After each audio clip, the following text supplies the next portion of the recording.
त्यांनी रामजी सकपाळ नावाच्या एका बहुजनाच्या घरात जन्माला आलेला एक भीमराव, की जो आंबावडेकर नावाच्या गुरुजींकडनं दत्तक घेतला जातो आणि त्यांचंच नाव घेऊन नंतर भीमराव आंबेडकर म्हणून मोठा होतो.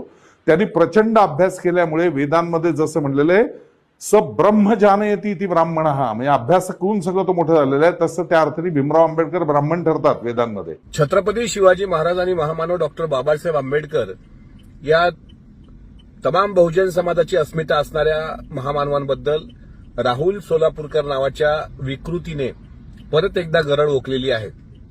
जाणीवपूर्वक प्रसिद्धीमध्ये राहण्याकरता त्याने हा प्रयोग केला असावा. सोलापूरकर हा नेमकी कोणाची औलाद आहे, तो कोणाच्या पठडीत जगतोय, त्याची कोणाशी संबंध आहेत हे अख्ख्या महाराष्ट्राला आता चांगल्या पद्धतीनं माहीत झालंय. तो जिथे जगतोय, जिथे वावरतोय, जिथे पैदा झालाय ते त्याला लखलाभ. मात्र बाबासाहेब आंबेडकर आणि छत्रपती शिवाजी महाराजांबद्दल वापरलेले जे अपशब्द आहेत ते देशद्रोहापेक्षा कमी नाहीत.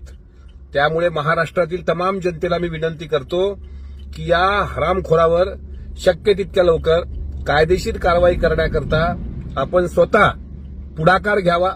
प्रत्येक पोलीस स्टेशनमध्ये जावं आणि या भामट्यावर देशद्रोहाचा गुन्हा दाखल करण्याकरता पोलीस स्टेशनच्या पीआयशी त्यांना निवेदन द्यावं. या उपर तो हरामी माफी मागणार नाहीच.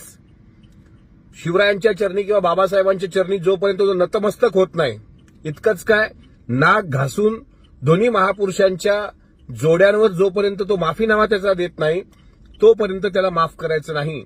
तो जिथे दिसेल त्या ठिकाणी मी त्याचं थोबाड फोडल्याशिवाय राहणार नाही हे या निमित्तानं सांगतो. आणि सोलापूरकरची जो जीभ छाटेल त्याला सुद्धा 1 लाख रुपयाचं रोख बक्षीस मी या निमित्तानं जाहीर करतो.